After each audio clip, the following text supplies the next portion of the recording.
He had a long black, top coat, leather top coat. I mean, he just looked part of a gangster. It was clear Gotti feared no one. To Henry Hill, it marked Gotti as a man destined for the top. He was a man on the rise. He was, he had his own crew. You know he was going to be somebody. You just knew it. I mean, he had that presence. But one man stood in the way of Gotti's rise: Paul Castellano. He was the head of the Gambino crime family, the most powerful of all the mafia families in the U.S. Castellano was an old-style hood, a mafioso who disguised his crimes behind a veneer of respectability. Paul wore two hats. He could mingle with lawyers, real estate, businessmen and developers, doctors, talk their language. Then he wore his Gambino family hat, and he could sit there and discuss why this guy's got to get killed and say, okay, he's got to go.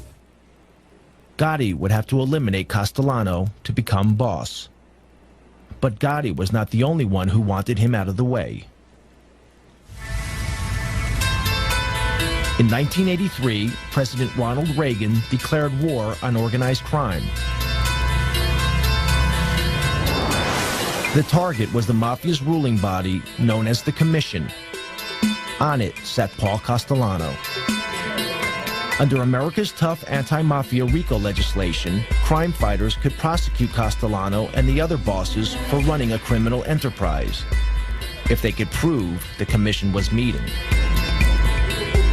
The Commission was so secret, the only proof the FBI had was from 1957, when police raided an infamous mob gathering. Then, one morning in 1984, FBI agent Joe O'Brien received a call from a mole inside the mafia. He informed me that there was going to be what's known as a Mafia Commission meeting in a couple of hours. I didn't believe him, to be honest with you, because this was pretty much unheard of. These guys cannot afford to meet. They can be very incriminating to them. If the FBI could get a photograph of this meeting, it would help destroy the Commission.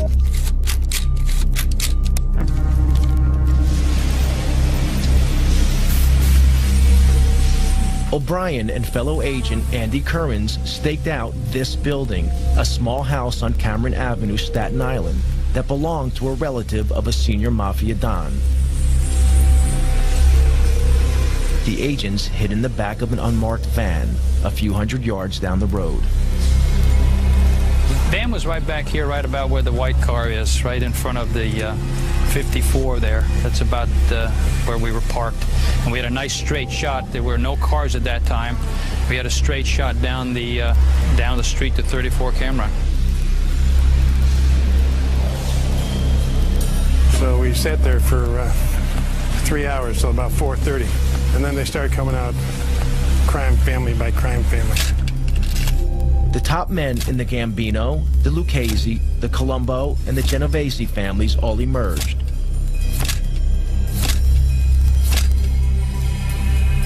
Then finally our long-awaited guest of honor, if you will, Paul Castellano, came out. Castellano was the boss of bosses. It was like the king strutting out. You could almost envision a carpeted area. It was a real show of how the mob operates and mob protocol. It was very exciting. I don't know how Andy managed to keep the camera as still as he did. He used this shoulder right here as a tripod, and I just didn't breathe for the longest period of time.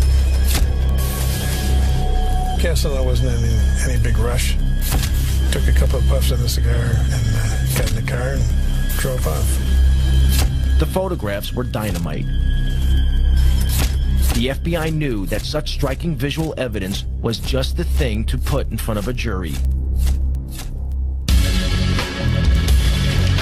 In February 1985, the FBI seized all 5 members of the Commission.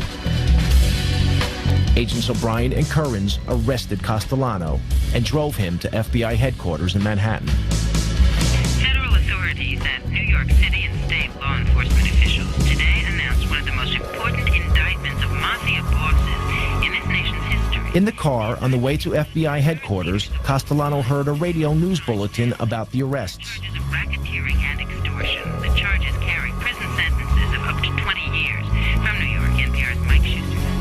It was the beginning of the end of Castellano's reign. Made their move late last night. Among those now facing federal racketeering and extortion charges are Paul Castellano, head of the Gambino family. The key to the investigation was an electronic bug. He turned to Joe, I remember, and he said, "Is that true? Is that true? You listened to my private conversations?" Prosecutors say the recordings are of superb quality. You could almost hear him like groan. The agents thought Castellano was squirming because they had taped his criminal conversations. But Castellano realized they had also learned about his secret affair with his young Colombian maid. This was very embarrassing to him. It's a little embarrassing to us, too, for that matter. He's almost like a little boy now, confessing this, something that he did was bad. He's not talking about, it was bad that I murdered people or had, on my authority, people were murdered. I'm embarrassed because I had this relationship with this young woman who was my maid, you know, right under my wife's nose. This was a revelation a Mafia Don could not afford. He'd broken one of Mafia's most sacred rules. It was okay to maim and murder, but not to publicly dishonor your wife. Castellano awaited trial where the photos would be key evidence.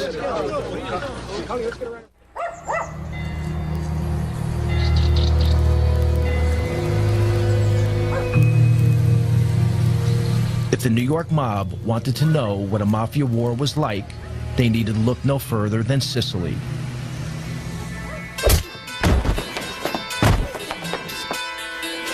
Here, the mafia's boss was Toto Riina, an elusive, psychopathic killer from the town of Corleone.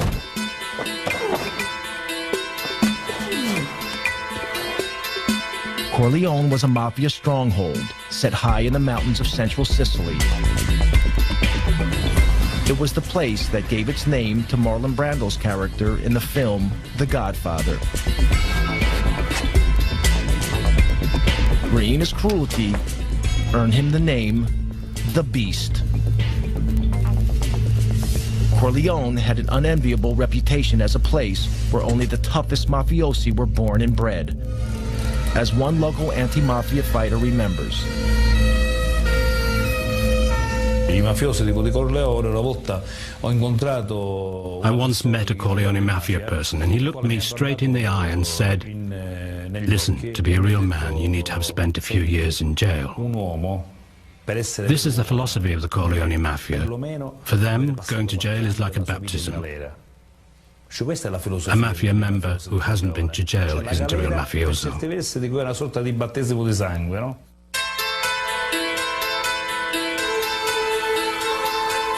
Riina's crime family had seized control of the mafia in a vicious war.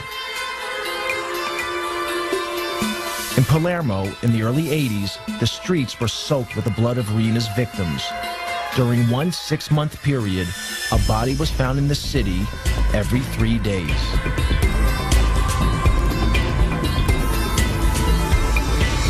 Palermo's mayor was Leo Luca Orlando, elected to office promising to end such crimes. Even 20 years later, his courageous stand means he must have an armed guard 24 hours a day. Palermo was a city just living in silence and in dark. The way the citizens to avoid to be involved in these killings was to deny that the mafia does exist. Just to say, we don't see, we don't speak, we don't hear, it's not our problem, they kill each other, there's no risk for us. If we don't speak about the mafia, we will never be killed. The man leading the hunt for Riina was an investigating magistrate named Judge Giovanni Falcone. He had grown up in a rough area of Palermo, where some of his schoolboy friends later became mafiosi. Unlike them, he had chosen to fight for the law rather than against it. From his headquarters in Palermo's Palace of Justice, Falcone had been battling the mafia for over a decade.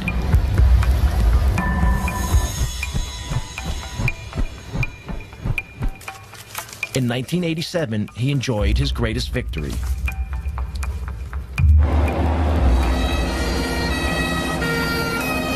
In the Maxi trial, over 300 mafiosi have been sent to prison, their sentences totaling almost 3,000 years. It was the most stunning blow the Sicilian mafia had ever received.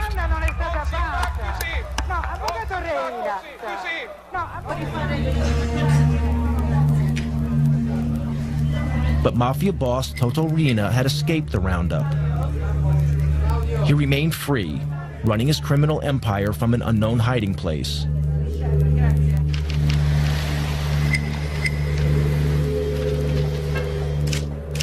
Falcone faced another danger, this one closer to home. He had few friends at the Palace of Justice. The people of Palermo stood on the sidelines, waiting to see who would come out on top, Falcone or the Mafia. Falcone rented a vacation apartment on the beach, half an hour's drive from Palermo. When he went there, it seemed that most of Palermo knew about it. When Falcone was on the move, it was like a wedding party. There were lots of cars, even a helicopter in the sky above. So everyone knew that Falcone was at the beach house. Yet the ring of steel that protected Falcone made little difference to Riina. One afternoon in June 1989, Falcone relaxed by the beach. An inquisitive security guard noticed the sports bag by the house, seemingly forgotten in the rocks by the water's edge. When he peered inside the bag, he noticed electric wires connected to 58 sticks of plastic explosives.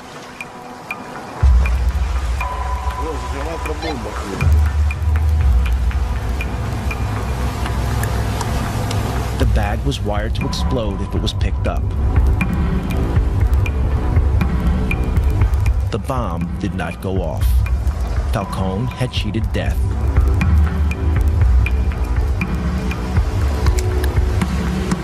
Soon after the assassination attempt, Falcone spoke to one of his closest friends in the fight against the Mafia.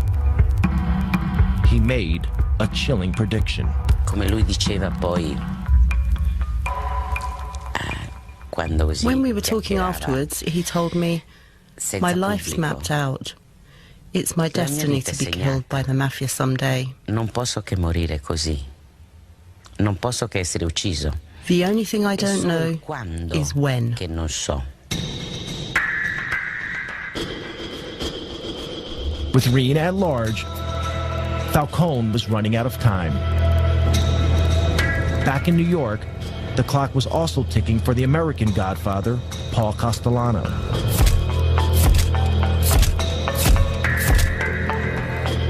Castellano waited for his trial on racketeering charges. He rarely ventured from his home, this luxurious mansion in the most exclusive area of Staten Island. Enemies and friends alike called it the White House, and Castellano lived like a president. That meant he lost touch with feelings on the street,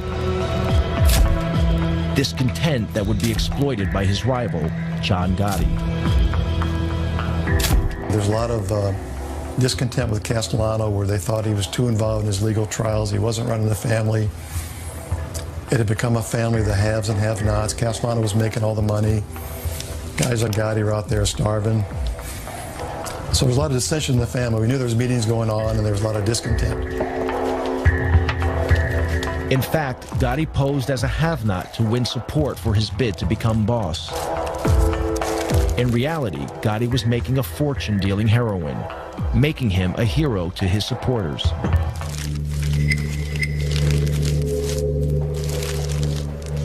The law was onto Gotti's crew for drug dealing. That brought more heat on Castellano. So he planned to break up Gotti's crew. Gotti knew he had to act. The stage was set for a showdown.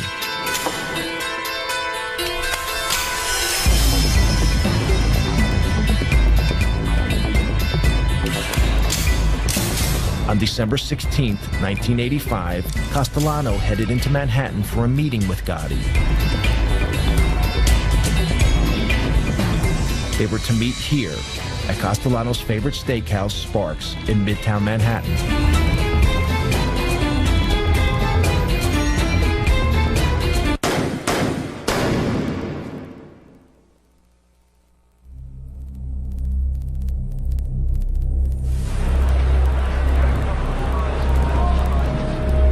Outside the restaurant, Castellano and his driver were shot dead.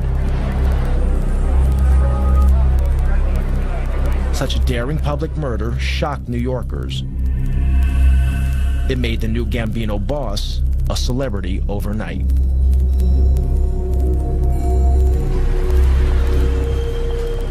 At the time, Gotti was facing a trial on a charge of racketeering. Until the murder, few outside the world of law enforcement had even heard of Gotti. We went from having what was really kind of a, not sleepy, but routine organized crime case to the case of the decade. We had huge throngs of reporters outside the courthouse, in the courtroom. We had a big fish on the line. At his trial, Gotti was defended by flamboyant mob lawyer Bruce Cutler. For many years, Cutler has continued to act as Gotti's apologist. He had a remarkable insight into others, like a sense, almost a sixth sense, if you will, to size people up. Gotti could certainly size up a jury. In March 1987, the trial reached its conclusion. Gotti was acquitted of racketeering. But unknown to law officers, a juror had been bribed by one of Gotti's men. Gotti was tried in 2 other cases, both for assault, both defended by Bruce Cutler. I'll say you with respect to defendant John Gotti, guilty or not guilty? You find him not guilty. Each time, the Gambino boss got off. Bribery and intimidation of witnesses saw to that. The nickname, the Teflon Don, was born. Gotti was different from almost any other godfather. He made little secret he was a mafia don, and enjoyed that everyone knew he'd risen from Brooklyn poverty to become the boss of bosses. He was born dirt poor, was on the street since he's 12, was on the cover of Time magazine in his 40s, and he took on the system. In the opinion of his former attorney, Gotti was a modern-day Robin Hood, standing up to those in power. Jewish people, Irish people, working people, union people, construction workers, policemen. My father was a detective. Some of our strongest supporters that used to cheer for us were local police, not because they're allowed to, but it was the alphabetized government thugs we fought. The FBI, Internal Revenue, INS, CIA, those faceless, robotic government thugs that come at you and can destroy your life. The murderous reality of Gotti's brutal reign was very different. Gotti's love of public adoration would be exploited by the FBI and prove to be the Teflon Don's undoing. American mob boss John Gotti loved the limelight, but the head of the Sicilian mafia, Toto Riina, stayed out of sight.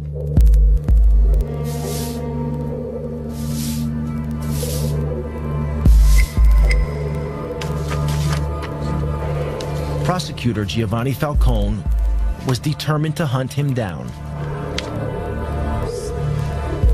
Falcone needed a way of connecting mafia boss Riina to the crimes carried out in his name by his army of killers.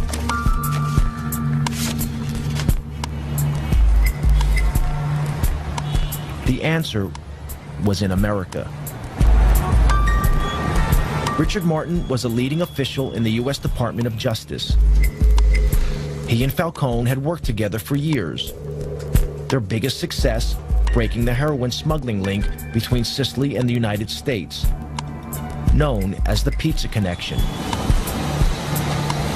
Falcone relished his trips to the U.S. The life that he led in Sicily was almost the life of a prisoner. He went from a bulletproof car to a protected office. Instead, when he came to New York, he could go shopping, he could go to restaurants, he could come to our offices, we could go to our homes and meet our families together. And so for him, New York was like freedom. Falcone's visits to New York were for more than pleasure. He had been impressed by America's tough anti-mafia laws. Laws that allowed the U.S. government to target mafia boss Paul Castellano and to bust the commission. I think it also liberated his thinking and allowed him to sort of see beyond his own sort of realm coming here. So I think he not only enjoyed it, but I think it was very good for his vision of the way that he was going to attack the mafia and the way in which he would work with Italian law enforcement. In 1991, a new justice minister took office in Rome, determined to finally crush the mafia. He offered Falcone a job at the ministry as overlord of the anti-mafia campaign throughout Italy.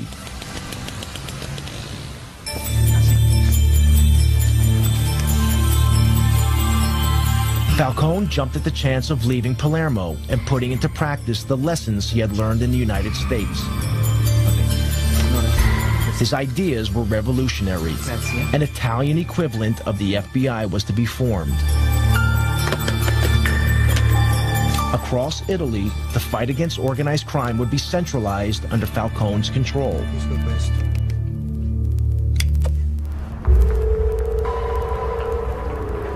Riina, the beast from Corleone, felt threatened. A few years before, he had failed to kill Falcone at his beach house. Now, Riina would try again.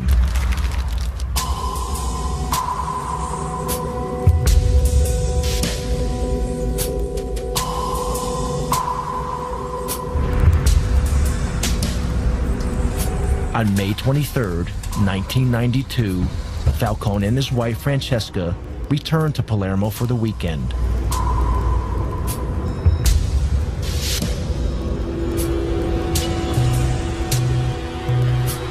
A few miles from the airport, several of Riina's men had placed a half-ton bomb in a drain pipe under the highway that ran from the airport to the city.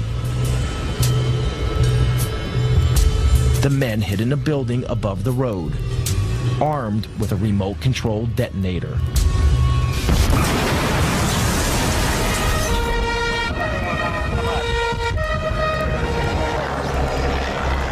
A massive explosion ripped open the highway.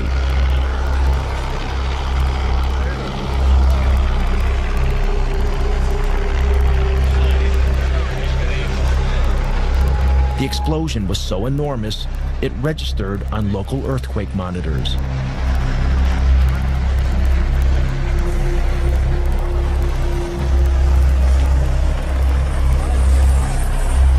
Giovanni's sister, Maria Falcone, was at home when she heard the news of the explosion.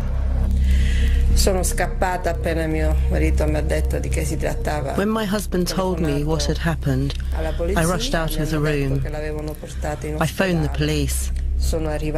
They told me Giovanni had been taken to hospital. When I got there, Francesca's brother told me Giovanni's dead.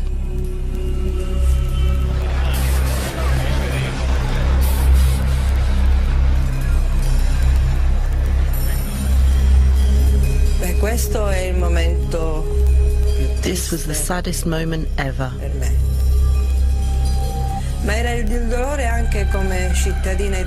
Not only for me as a sister, but also as an Italian citizen.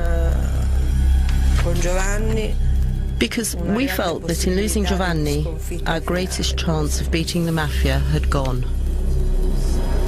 Falcone was not only a colleague, I was proud to think of him as a colleague, but a friend. I was enormously saddened, and it was as if part of what we all worked for had been lost. Reina reputedly threw a party, toasting Falcone's demise with champagne.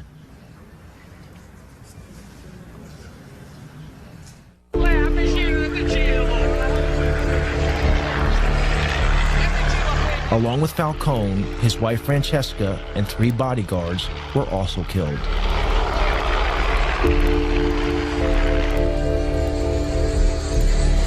Thousands gathered at the church of San Domenico in Palermo for the funeral, waiting patiently for hours in the rain.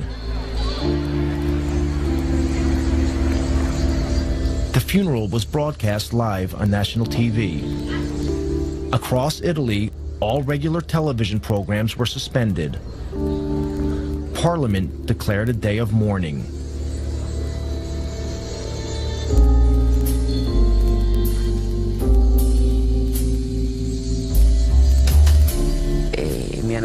When they asked me what I did when I heard the news, I said I cried.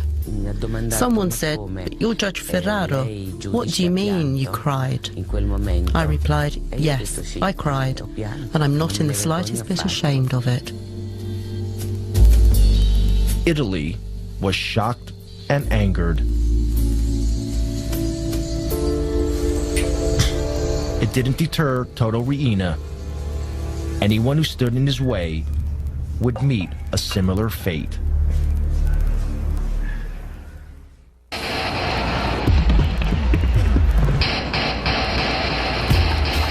In New York, the net was closing in on American Godfather John Gotti.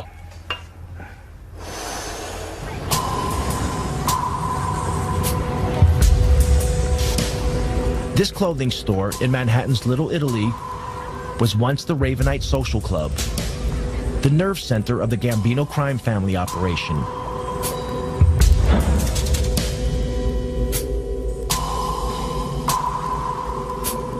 Gotti insisted that his crime family visit the Ravenite to pay public homage to him. The FBI had placed a surveillance team on a block near the Ravenite. This is some of the actual footage shot by the FBI. Gotti reveled in his public persona as Mafia Godfather. He made no attempt to hide the fact that he was meeting with his criminal gang.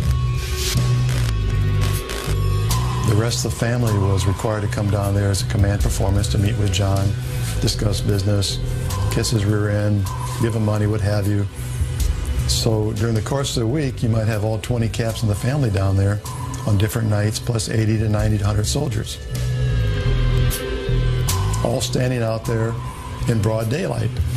And for us, it was a gold mine, just seeing, identifying the entire Gambino family during the course of the week, all in one place. Pictures, though, were not enough.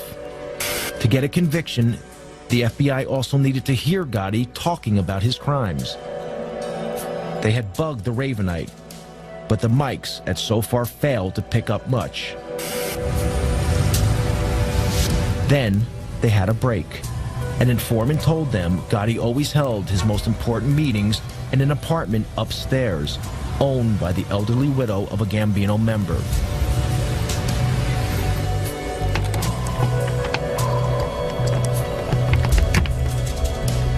When the old lady went on vacation, FBI agents broke in and placed a bug in the apartment. But a few days later, we heard the back door of the social club open up, and we heard them walking up the stairs, and sure enough, we hear the door, apartment number 10, open. And they all sit down, and they start talking. And after a few minutes, it became obvious that they weren't concerned about microphones because they had a radio on, but they turned it down because it was too noisy. They all talked loud because we found out later John Gotti's deaf in one ear. So the tapes are all loud and clear and tremendous quality. You tell this punk, I meet John Gotti, and I will sever your mother head off, you sucker. The secret recordings revealed the true face of a mafia godfather, very different from the one Gotti showed his adoring public. John, listen, I called your house 5 times yesterday. Now, if you'll disregard my phone calls, I'll blow you in the house up. When John's upset, he starts talking loud and clear, and he forgets about things he should not talk about, like past murders. Gotti was arrested. In January 1992, he was sent to trial, facing charges of multiple murder and racketeering. It would be his 4th trial in 6 years. Yet again, New York was riveted by John Gotti. Celebrities flocked to the trial. The gallery, it was almost a circus-like atmosphere. Mickey Rourke came in one day. Anthony Quinn came in to watch the trial. They sent in a boxer, Ronaldo Snipes, who glowered at the jury and within half an hour was kicked out. John, listen, I called your house 5 times yesterday. Now, if you'll disregard my phone calls, I'll blow you in the house up. Gotti was his normal cocky self, he's full of bravado. But when you played those tapes, you watch his face, and you knew that's the last thing you wanted to hear was his big mouth. You tell this punk, I meet John Gotti, and I will sever your mother head off, you sucker. Gotti had damned himself, but the tapes would have another unexpected impact.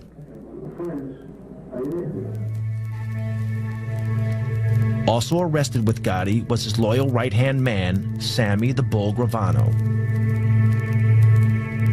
Dominic Montiglio went to school with Gravano. Later, both men would become mobsters with the Gambino crime family. Sammy was always a tough kid. He and I went to school together from when we were like in kindergarten. I mean, he killed his brother-in-law, Louis, which was like his childhood friend. I mean, Louis Melito. They grew up together and hung out together. They stole together. They did all of that. He killed Louis. You couldn't trust Sammy. Gravano had become disillusioned with Gotti. To Gravano, a real godfather shouldn't be courting publicity. He should be operating in the shadows, like Paul Castellano had done. But Gotti had no respect for anyone, including his underboss, something that the FBI exploited. At a pretrial hearing, Agent Bruce Mao played Gotti and Gravano a tape. On it, Gotti was extremely critical of his underboss. Finally, and said he might not go to people about that. So when we were in time, he's going to jail. And so you got Gravano and Gotti sitting side by side at the defense table, and we start playing that tape. And Sammy turns red. He's starting to explode. He's just ready to burst. John Gotti, for the first time, is embarrassed. He's turning white. He just wants to duck under the table. He's so embarrassed because he knows he got caught bad mouthing his consigliere, his underboss, his right-hand man. Gravano would be the final nail in Gotti's coffin. Bruce calls me one day at my desk. He says to me, "You sitting down?" I said, "Yes, I'm sitting down." He said, "Sammy wants to cooperate." Sammy was brought in the room. He walked over, shook my hand, and said, "I want to go from our government to your government." Never before had so senior a figure betrayed the American mob. Gravano's testimony landed the killer blow in court. He revealed how he and Gotti had planned the murder of their one-time boss, Paul Castellano, then watched from a car as Castellano was gunned down.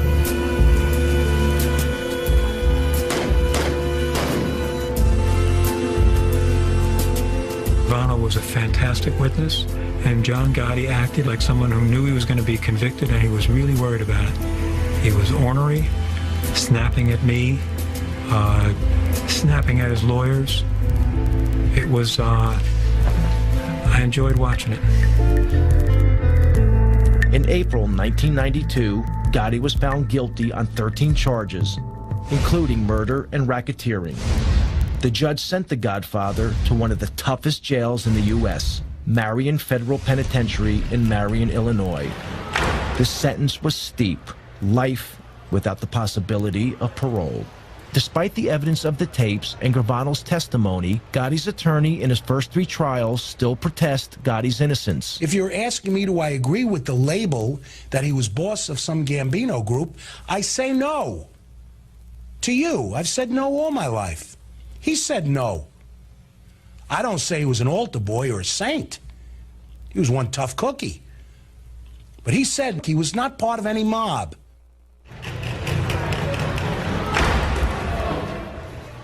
In the United States, the mob boss, John Gotti, was facing a life sentence in prison. But in Sicily, the Italian government seemed powerless. Mafia godfather Toto Riina killed at will. Anti-mafia prosecutor Giovanni Falcone had been murdered. Palermo waited anxiously for Riina's next move. Falcone's mantle had fallen to another magistrate, Paolo Borsellino. Borsellino and Falcone had grown up together and had devoted their adult lives to fighting organized crime.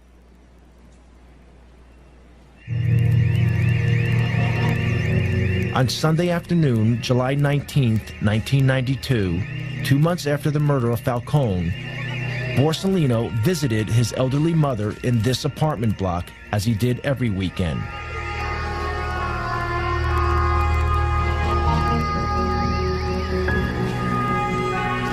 A massive car bomb exploded, killing Borsellino and 5 of his bodyguards.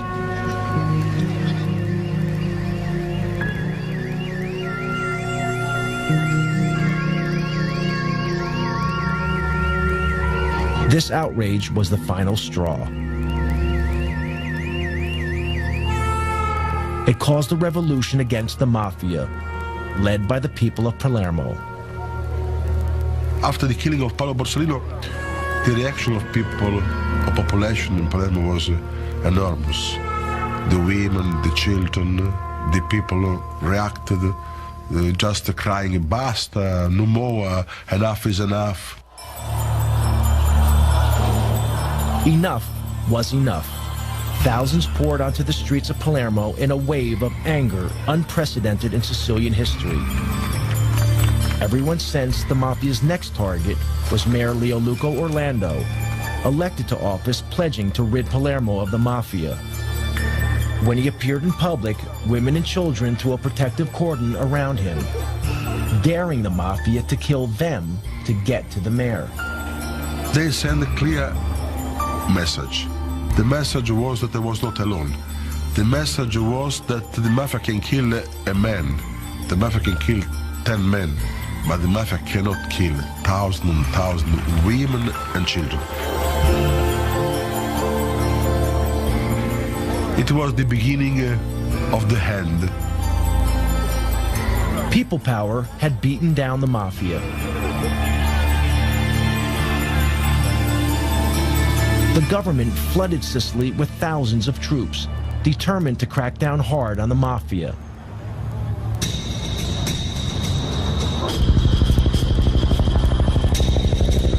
In January 1993, Italian police nabbed the biggest prize of all. Following a tip-off, Toto Riina was finally arrested.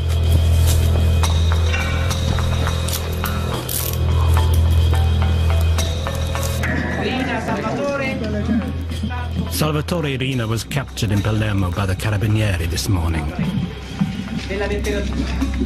Toto Riina is ours. Astonishingly, Riina had been living in the middle of Palermo, undetected by the police for over 20 years.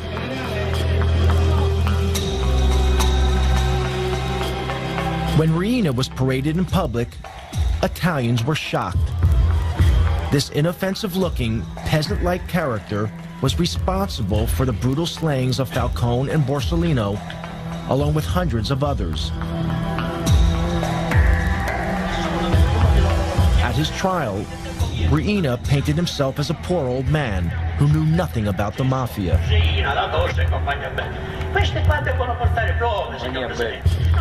This flimsy defense was rejected.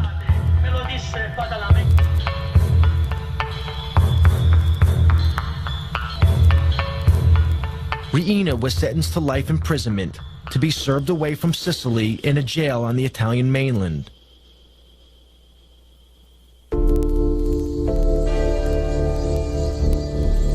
On both sides of the Atlantic, the day of the Godfather seemed over. John Gotti died of cancer in prison in 2002, 10 years into his life sentence. With Gotti's death, an era ended. By publicly flaunting the fact that he was boss of bosses, he ensured that law enforcement agencies would leave no stone unturned to finally smash the mob. The future is pretty grim for the mob if the FBI and other federal agencies keeps the pressure on to go after these guys. The biggest mistake we can make is declare that the war and the mob is over with, we've won, and go off to do other things. These people are very resilient. 5 years they could regroup, reorganize. They'll never be as effective as what they were 30 years ago, but they still be a viable criminal force. In the U.S., the mob is moving with the times. They're involved in internet fraud, sex phone lines, and stock exchange scams. But they are no longer the power they once were. And the FBI is determined to not let Russian, Chinese, or other immigrant criminals dominate their neighborhoods in the way Italian gangsters once controlled theirs.